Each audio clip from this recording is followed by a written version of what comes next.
नमस्कार बहनों, मेरे चैनल पर आप सभी का स्वागत है। सोची कि 2-3 दिन हो गया है, थोड़ी अपनी बहनों से रूबरू हो जाऊं, ज़रा बात कर लूं, ज़रा कुछ आप लोगों की बातें को सुनूं, थोड़ा अपनी बातों को भी मैं आप लोगों तक पहुंचाऊं। इसलिए एक वीडियो बनाना बनता है और इस वजह से मैं आप लोगों से रूबरू होने के वजह से एक वीडियो फिर आज बना रही हूँ। और अभी तो देखिए कि इस ठंड के मौसम में क्या प्रकोप है, क्या शीतलहरी है, आप लोग भी देख रही हैं। और उम्मीद करती हूँ कि आप लोग खुश होंगी, स्वस्थ होंगी, मस्त होंगी और इस शीतलहर का आनंद ले रही होंगी सपरिवार अपने बच्चों के साथ, अपने अभिभावक के साथ। इसलिए बहनों, क्योंकि मैं भी इस शीतलहर का आनंद ले रही हूँ, क्योंकि अभी बच्चों के साथ तो उतना टाइम बीतता नहीं है। केंद्र का संचालन चल रहा है, हम अपना काम कर रहे हैं हम लोग, लेकिन उनको कहीं सूखा राशन दिया जा रहा है, कहीं गर्म पका भोजन दिया जा रहा है। इस तरह से करके अपने काम का अंजाम दिया जा रहा है, लेकिन अभी बच्चों के साथ उतना समय व्यतीत नहीं कर पा रही हूँ, जिससे कि थोड़ा ठीक ही ठाक लग रहा है। और रह गई बात जो 21 जनवरी को केदार भवन में जो राज्य स्तरीय सेविका एवं सहायिकाओं का जो सम्मान समारोह था, तो आप लोगों को भी मालूम हो ही गया होगा कि उसका डेट बढ़ा दिया गया है, क्योंकि बहुत ठंड थी। और ठंड के वजह से हम लोग भी सर को बोले थे कि सर इतना ठंड में अगर कीजिएगा यह सम्मान समारोह तो उसमें जाना संभव नहीं है, हिम्मत नहीं पट रहा है, ऐसे ही तो परेशान है ठंडा की वजह से। तो जिस वजह से सर भी समझे और डेट को बढ़वा दिए हैं, 4 फरवरी को डेट किए हैं। तो इसलिए हम लोग का सम्मान समारोह का डेट बढ़ गया है। क्यों नहीं, सम्मान समारोह होना भी चाहिए सेविका एवं सहायिकाओं का सर की ओर से, क्योंकि संगठन तो मेरे साथ थी ही, साथ में हम लोग भी सेविका सहायिका मिल कर के अपना लक्ष्य की ओर बढ़े थे, जिसमें कि सफलता भी प्राप्ति हुई। और उस सफलता प्राप्ति के बाद यह बनता है कि जैसे परियोजना स्तर पर तो हुआ ही, और राज्य स्तर पर भी होना चाहिए। इसलिए सर सम्मान समारोह के लिए बुला रहे हैं। बहुत अच्छा लगा कि सेविका सहायिका हम लोग फिर से समस्त बिहार की सेविका सहायिका मिलेंगे और मिल कर के एक जश्न टाइप का आनंद लेंगे।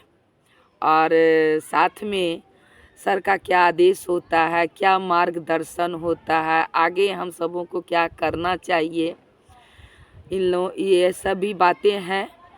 क्योंकि ये बात तो सत्य है कि लाख सरकार हम सबों को प्रताड़ित की, लेकिन अपना अधिकार मांगना तो भूलेंगे नहीं। अधिकार तो मांगेंगे ही, आंदोलन तो करेंगे ही।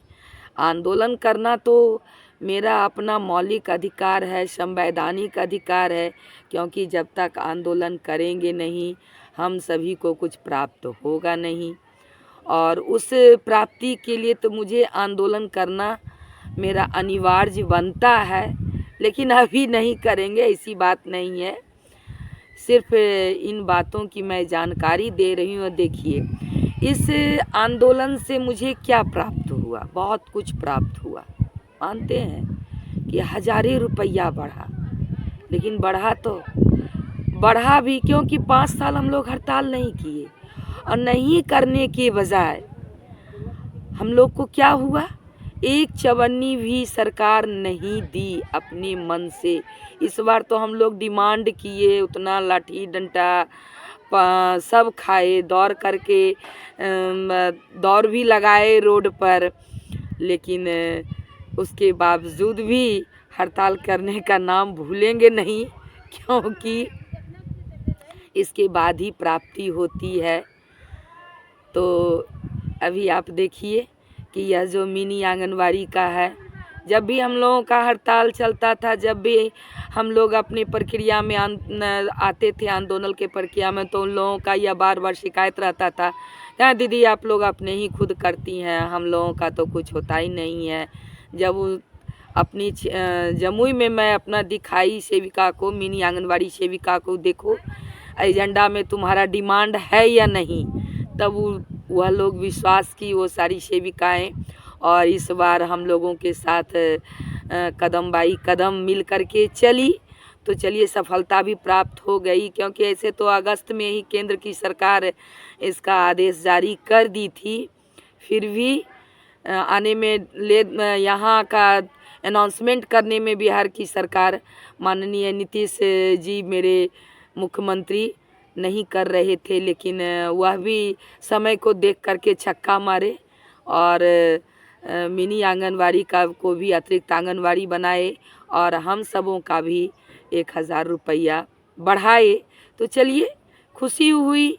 कहा जाता है बिना मांगे तो भीख भी नहीं मिलती है, यह तो सरकार से हम लड़ करके अपना हक अधिकार लेते हैं, तो फिर सरकार क्यों ऐसे देगी। आखिर आंदोलन से ही ना ये सारी जो अभी आप देखिए ना, जो भी सफलता प्राप्त हुई है। साल भर से हम लोगों को दूध नहीं मिल रहा था, दूध मिलने लगा, अंडा का दाम भी बढ़ कर के आया, मूंगफली का भी रेट बढ़ कर के आया।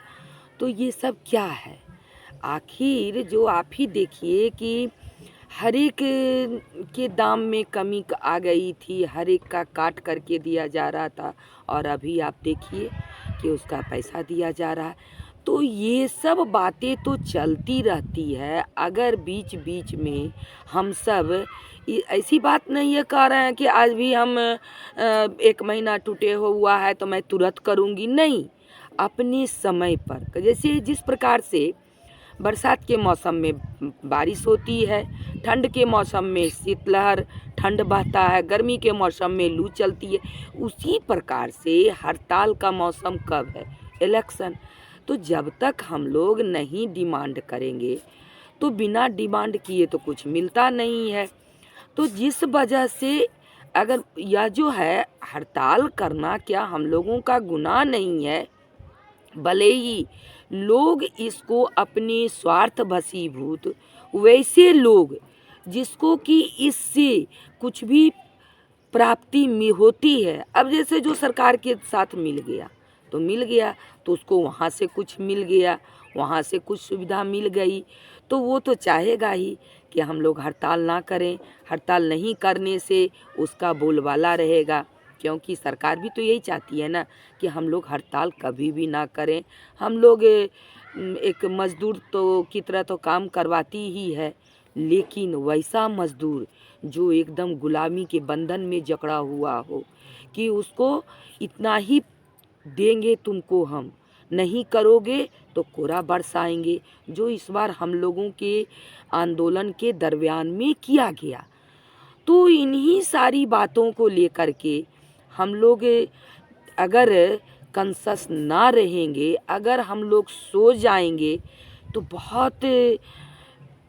बहुत घाटा तो होगा ही, अब बहुत ज़्यादा प्रताड़ित भी किया जाएगा।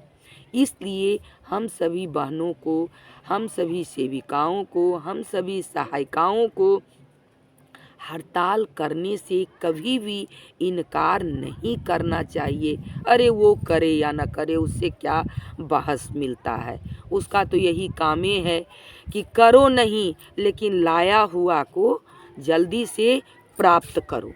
तो यही सब बातें हैं जो कि हड़ताल करना हम लोगों के लिए बहुत ज़रूरी चीज़ है। अपने मुकाम पर पहुंचने के लिए, अपने लक्ष्य पर पहुंचने के लिए हड़ताल आंदोलन ज़रूरी है।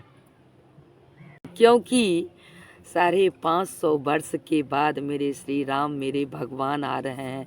ऐसी बात नहीं है कि भगवान सिर्फ मेरे ही हैं, भगवान सभी के हैं। वही राम, हिंदू, सिख, मुस्लिम, ईसाई, सबका वही भगवान है। और वह सिर्फ मानने का एक अपना एक अलग जरिया है। इसलिए हम लोग भी अयोध्या जाने की इच्छा हो रही है कि अपने भगवान का मैं गृह प्रवेश देखूं, क्योंकि अयोध्या नगरी में तो वह पहुँचे हुए थे ही, और लेकिन अपने भवन में नहीं पहुँचे थे।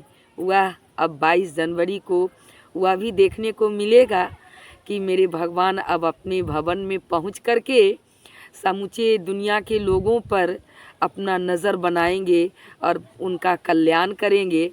और उस दिन हम लोग बहनों फिर से दीपावली मनाएंगे, खुशियाँ बनाएंगे, क्योंकि बहुत सौभाग्य की बात है कि श्री राम भगवान के गृह प्रवेश में हम लोग के घर में हर घर में दीपक जलेगा, हर घर में दीपावली मनाई जाएगी, हर घर में मेवा मिष्ठान बनेगा, एक दूसरे का मुंह मीठा करेंगे। यह भी बहुत सौभाग्य की बात है। इसलिए हम लोग बहुत खुश हैं अपने श्री राम के लिए कि मेरे श्री राम आ रहे हैं, मेरे भगवान आ रहे हैं। और श्री राम क्या हैं? श्री राम जो है मेरे दिल में है, श्री राम कण कण में है। इसलिए उनका नाम लेना, उनके नाम लेने से तो कल्याण होता है। और इसलिए हम लोग अब दीपावली मनाएंगे 22 तारीख को। और इन बातों को कहते हुए मैं समस्त बिहार की सेविका को मैं यह कहना चाहती हूँ कि आप लोग भी धूमधाम से भगवान के आगमन का आनंद लीजिए और घर घर दीपक जलाइए, दीपावली मनाइए। और इन सारी बातों को कहते हुए मैं अपनी वाणी को विराम देती हूँ। और जय श्री राम कहते हुए मैं अपनी बातों को ख़त्म करती हूँ। और लाइक कीजिए, सब्सक्राइब कीजिए, शेयर कीजिए बहनों, बहुत छोटा परिवार है। धन्यवाद।